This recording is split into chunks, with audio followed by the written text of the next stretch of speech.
ngalan ng Ama at ng Anak at ng Espiritu Santo. Amen. Sumainyo ang Panginoon. At sumayo rin. Mga kapatid, aminin natin at pagsisihan ang ating mga kasalanan upang tayo maging marapat gumanap at makibahagi sa banal na pagdiriwang. Inaamin ko sa makapangyarihan Diyos at sa inyo mga kapatid, na luba akong nagkasala sa isip, sa salita at sa gawa, at sa aking pagkukulang, kaya isinasamo ko sa mahal na Birheng Maria, sa lahat ng mga anghel at mga banal, at sa inyo mga kapatid, na ako'y panalangin sa Panginoong ating Diyos.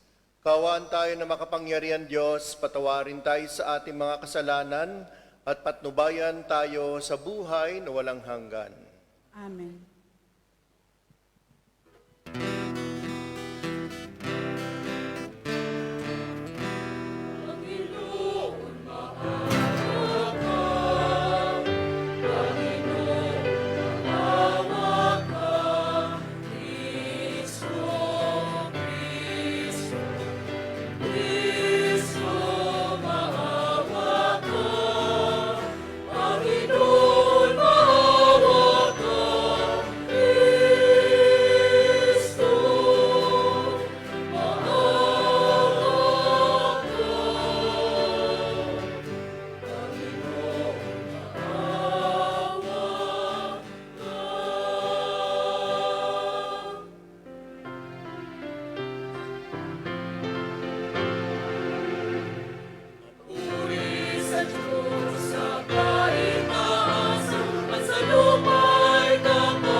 Manalangin tayo. Ama naming makapangyarihan, kasihan mo kami ng iyong pagmamahal upang kaming nakabatid sa pagbabalita ng anghel tungkol sa pagkakatawang tao ng anak mo ay makapakinabang sa kanyang pagpapakasakit at pagkamatay sa krus, sa pagsapit namin sa pagkabuhay niya sa langit. Sa pamamagitan niya, kasama ng Espiritu Santo, magpasawalang hanggan. Amen.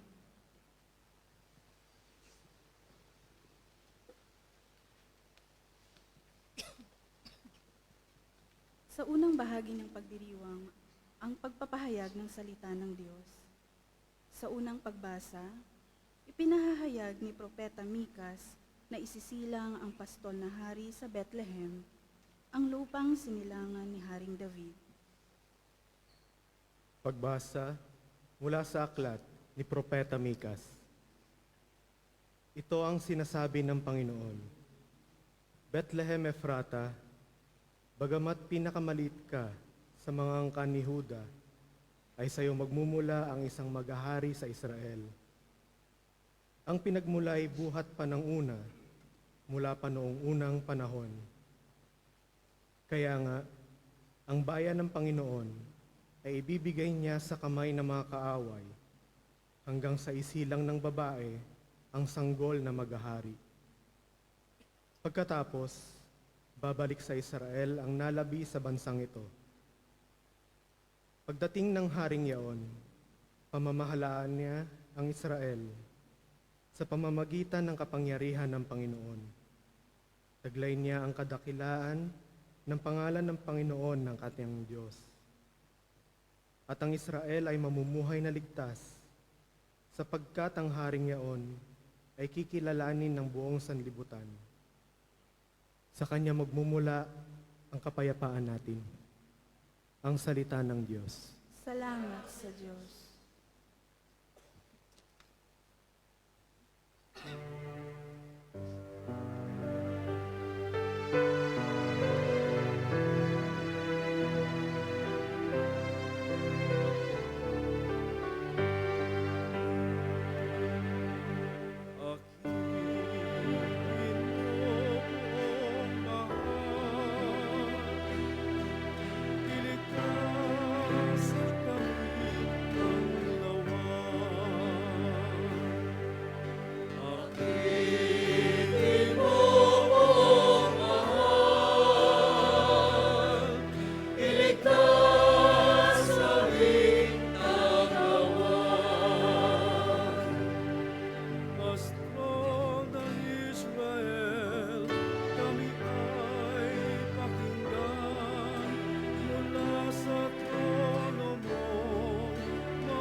Pagmasdan mo kami mula sa itaas, at ang punong ito'y muling pagyamanin, at iyong iligtas.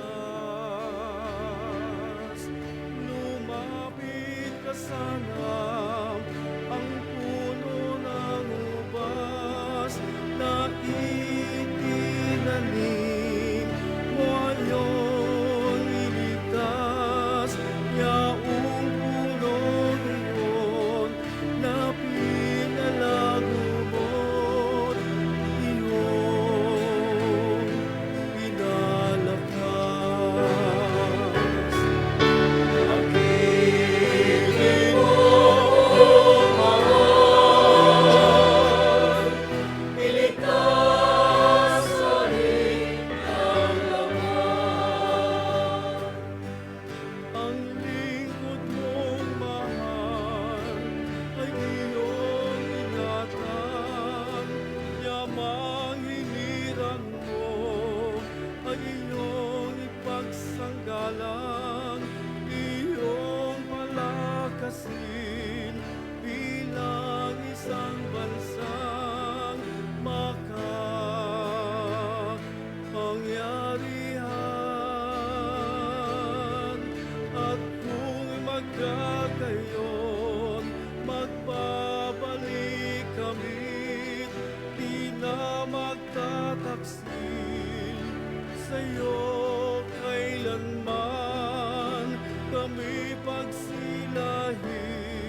pagbasa, higit pa sa mga alay at mga sakripisyo ng matandang tipan, ang pagtalima ni Kristo sa kanyang Ama.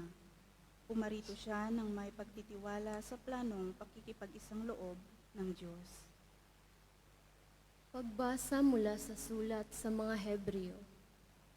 Noong si Kristo'y manaog sa sanlibutan, sinabi niya sa Diyos, "Ang mga hain at handog ng mga hayop ay hindi mo ibig, kaya't inihanda mo ang aking katawan upang maging hain.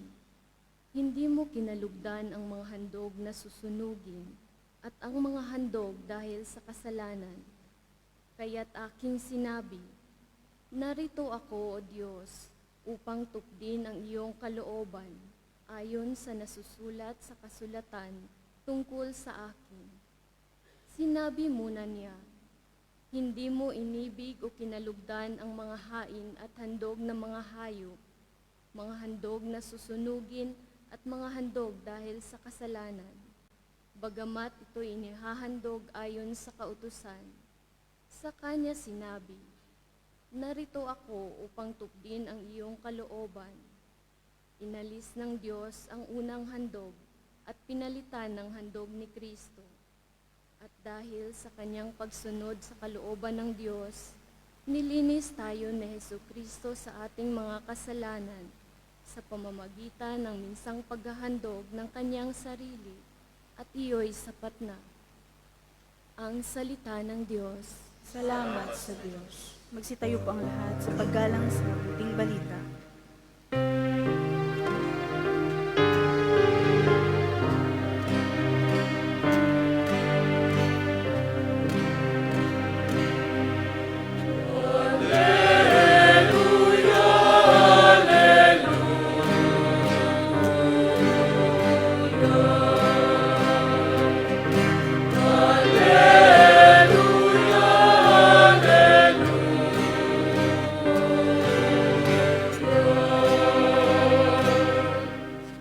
Sabay-sabay po ang lahat. Narito ang lingkod ng Diyos, maganap nawa ng lubos ang salita mong kaloob.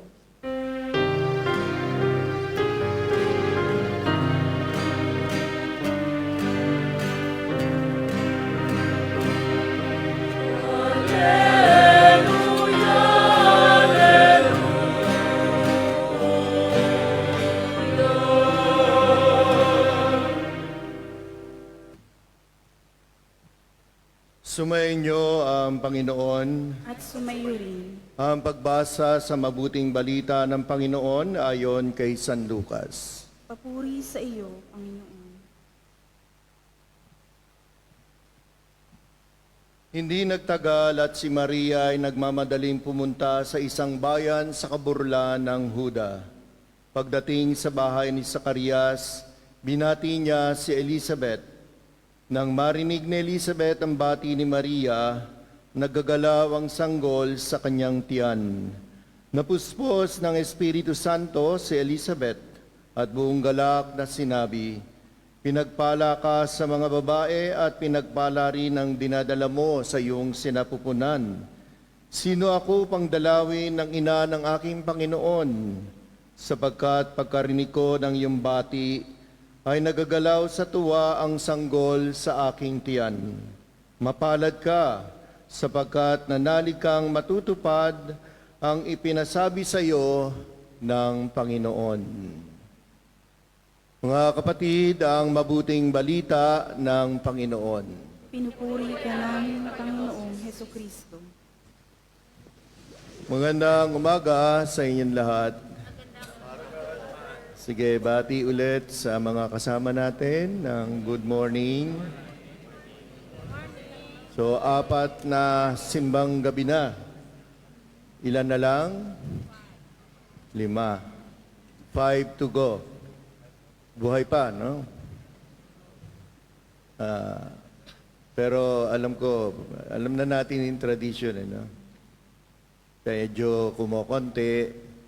Konti lang naman, gano'n. Yun. Sabi nga natin, it's a sacrifice to wake up early morning. Anong oras ba kayo gumigising? 2:00, brother. Natulog ka pa. Ako naman, mga 2:30, 3, gano'n na. Mahirap magising ng yung maiksing oras lang para sa misa. Ayun. So, 4 days na tayong nagsasakripisyo at sa pagkakataong ito, ipinagdiriwang natin yung ika-4 na linggo ng panahon ng pagdating. Kaya yung mga pagbasa po, no, marami kasi it's Sunday. 2 pagbasa kasi usually kapag simbang gabi, 1 reading lang and then gospel na, no? Tumama tayo ng Sunday kaya yung Sunday na binasa natin na pagbasa ngayon, yan din yung babasahin mamayang gabi. Kasi may misa pa tayo ng Advent, 4th Sunday of Advent mamayang 6:30 ng gabi. So, welcome pa rin kayo. Pwede pa kayo magsimba nun. Kasi it's an obligation mass. Ito naman ay novena mass, no? Kaya hindi kayo sasabihin magdodoble. Hindi po. Magkaiba ng intentions po ito. Ganun pa man, ang mensahe ay pareho kasi yung ebanghelyo, yun din yung babasahin natin Magandang gamitin natin siguro ngayon ang panahon ng mga kalamidad o nasa panahon pa tayo ng pandemya, may Omicron na nga, no?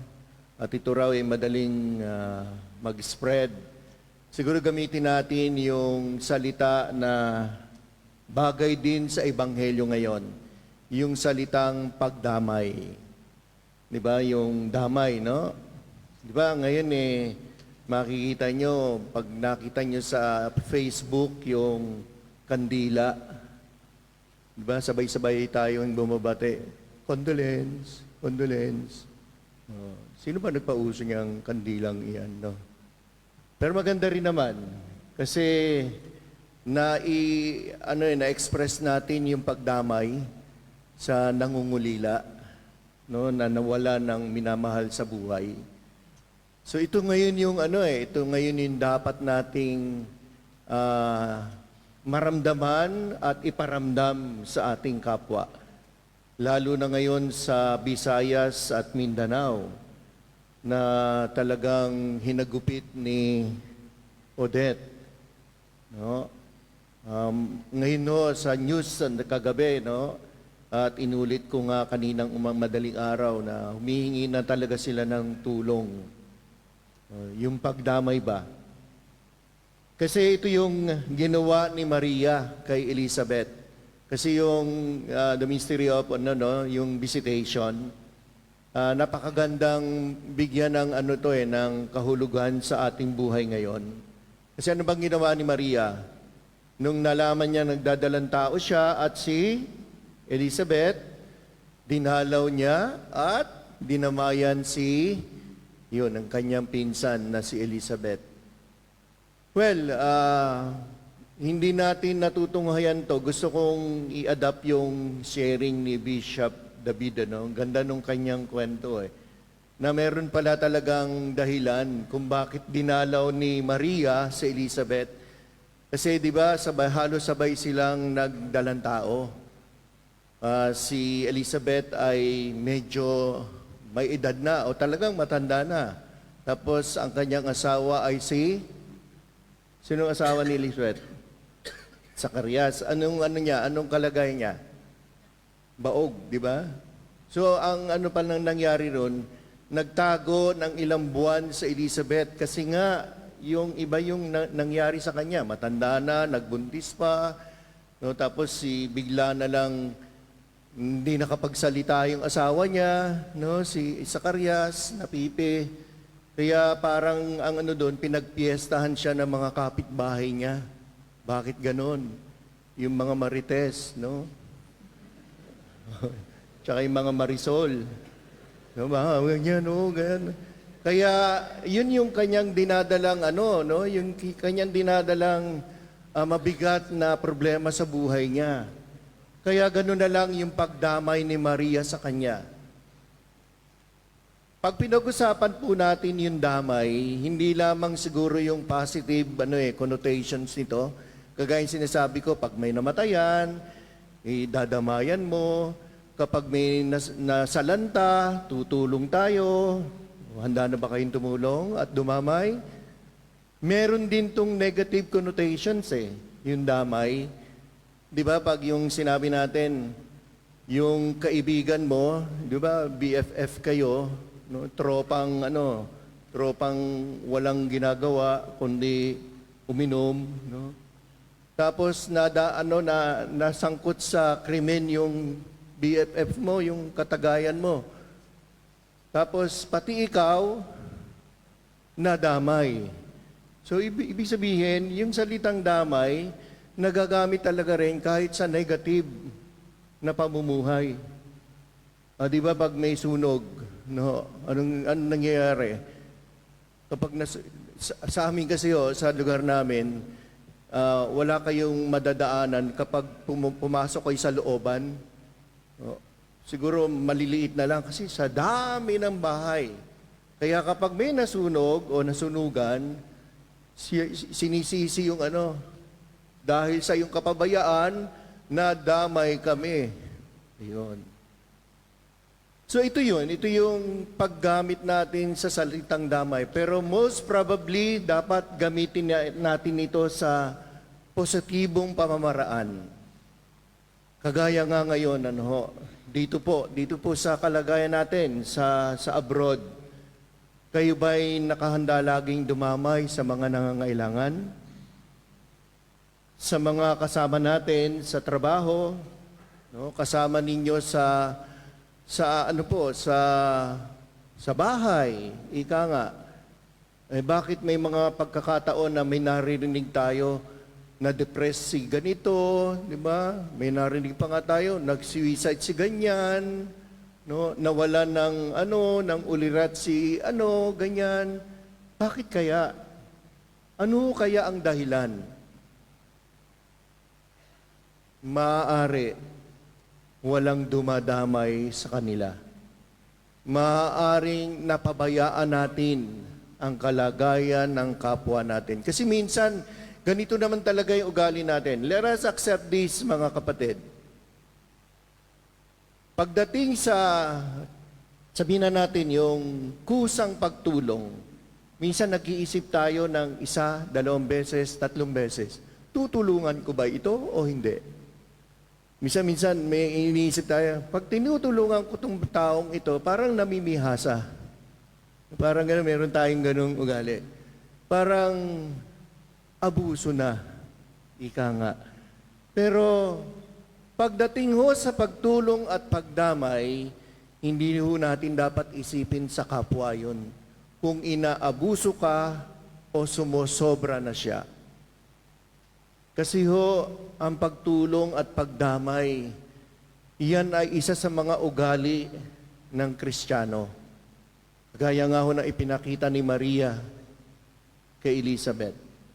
At ito rin yung ginawa ng Panginoong Hesukristo. Nung tayo ay hanguin sa kasalanan, sa pamamagitan ng sobrang pagmamahal ng Ama, ng Diyos Ama sa kanyang mga anak, tayo po yun. Naging suwail tayo, naging matigas ang ulo natin, naging hindi tayo hindi tayo naging masunurin sa Kanya. Ginawa natin yung gusto nating gawin sa sarili natin. We did not really follow the will of the Father for all of us. Isa lang naman ang kagustuhan at kalooban ng Diyos, na mapabuti ang ating buhay sa mabuting pamamaraan. Kaya lang, ginawa natin yung ating sariling kalooban. Kaya ang dami nating hindi magandang nagagawa. Pero sobrang mahal niya tayo. Kaya gumamit ang Diyos Ama ng mga taong involved sa ating kaligtasan, ang pagdamay. Sumagot ng oo si Maria, sumagot ng oo si Jose, na kahapon pinag-usapan din natin. Kasi nasa isip nila at sa damdamin ang pagdamay sa kapwa. Imagine kung hindi sumagot si Maria o si Jose, ano kaya mangyayari sa atin? Nandito kaya tayo? Meron kaya mag-abroad? Meron kayang, ewan ko kung ano mangyari, pero the plan of God, ang plano ng Diyos ay talagang mangyayari sapagkat ang kanyang pagmamahal, as I have said earlier, na talagang lubos at walang hanggan ang pagmamahal. Kaya, mga kapatid, ngayon ay magpapasko po. Kung hindi natin kayang dumamay ngayon sa ating mga kapatid na nasa sa ating sariling bayan, kahit dito po, yung may mga kamag-anak po doon, kasi nababasa ko po ngayon sa mga GC, di ba, GC, Indaya GC, group chat, no? Nababasa ko po, meron isa sa mga members nila na may mga kapatid doon sa, no, na sa Surigao, no, ang ganda-ganda pa naman ng Siargao, no? Kung hindi natin kaya ngayong tumulong physically or materially, yung mga kamag-anak na narito, damayan po natin sila. Baka nade-depress na po sila. Baka hindi na nila kayang dalhin yung bigat ng pag-aalala sa mga mahal nila sa buhay sa Pilipinas. Huwag ho tayong magwalang bahala. Kasi, di ba, kagaya sinabi ko kanina, sabi, ba't ako tutulong? Madadamay pa ako sa kanyang kalungkutan. Yes, we have to share. Kailangan damayan natin sila sa kalungkutan sa panahon na ito ng kabigatian. Dahil sa pagtulong at pagdamay natin, madadagdagan ang kanyang buhay. Mabubuhayan siya ng loob. At sa pamamagitan nun, nagawa natin ang nararapat gawin sa kapwa. So mga kapatid, magpapasko. Pagdasal natin na wala ng bagyo. Magpapasko po, alisin na natin yung pagkamakasarili natin. Magpapasko na po, makipagbati na po tayo sa mga hindi natin binabati, matagal na. Magpapasko na po, no? Kapayapaan na tayo sa mga hanggang ngayon ayaw ng kapayapaan. Baka sa akin o sa iyo magmula ang kapayapaan ng kapwa mo. Nang sa ganon maalis yung galit, yung tampo sa kanyang puso. Ito ang kahulugan ng Kapaskuhan. Si Kristo na unang nagpakita ng pagmamahal at kapayapaan sa ating lahat. Pagpalain tayo ni Lord.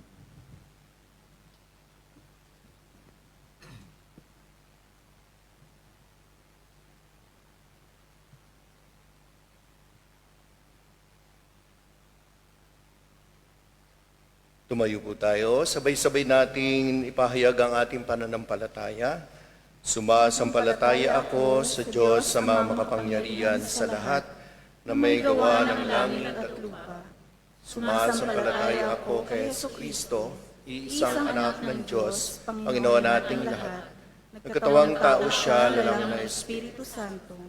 Ipinanganak ni Santa Mariang Birhen, pinagpakasakit ni Poncio Pilato, ipinapos sa krus, namatay, inilibing, nanaog sa kanaroroonan ng mangyumao. Nung may 3 araw na buhay na muli, makyat sa langit, naluluklok sa kanan ng Diyos ang mga makapangyarihan sa lahat. Doon magmumula at paririto at hukom sa nangabubuhay at nangamamamatay na tao. Sumasampalataya naman ako sa Diyos, Espiritu Santo, sa banal na simbahang katolika, sa kasamahan ng mga banal, sa kapatawaran ng mga kasalanan, sa pagkabuhay na muli na nangamatay na tao, at sa buhay na walang hanggan. Amen. Kami dumadalangin ngayon sa iyo, Ama, na tulad ni Maria at Elizabeth, buong galak at kababaang loob nawa naming tanggapin ang manunubos sa aming puso't kalooban. Kami dumadalangin at aming tugon, Ama, dinggin mo ang iyong bayan. Ama, dinggin mo ang iyong bayan. Maging tagapagdala na rin nawa ang simbahan ng kagalakan sa sangkatauhan, sa mga nagdadalamhati, may sakit, mga matatanda, at mga may kapansanan. Manalangin tayo. Ama, Matingin mo ang iyong bayan. Maging mulat nawa ang mga pinuno ng bayan sa pangangailangan ng lahat tungo sa makatarungan at mapagmalasakit na pamahalaan. Manalangin tayo. Ama, Matingin mo ang iyong bayan. Igalang nawa namin ang mga karapatan ng mga sanggol sa sinapupunan. Maging mulat nawa kami sa pangangailangan ng mga nagdadalang tao at magsilbing modelo naman sa pagpapakabuti sa kabataang Pilipino. Manalangin tayo. Ama, tingin mo ang iyong bayan. Magkaisa nawa ang mga pamilya at magkakaibigan, suportahan nawa nila ang bawat isa at maging bukas sa pag-unawa at pagpapatawad. Manalangin tayo. Matingin mo ang iyong bayan. Yakapin mo nawa, Ama, sa iyong pag-ibig at galak ang mga kapatid naming yumao. Manalangin tayo. Matingin mo ang iyong bayan. Sa ilang sandali ng katahimikan, ating ipanalangin ang iba pang mga pangangailangan ng ating pamayanan, pati na rin ang ating pansariling kahilingan. Manalangin tayo. Matingin mo ang iyong bayan. Ama namin, alina at dinggin at palakasin mo ang iyong bayan upang tulad ni Maria, mapuspos kami ng bagong buhay, kagalakan at lakas sa maluwalhating pagdating ng iyong minamahal na anak na nabubuhay at nagahari kasama mo magpasawalang hanggan.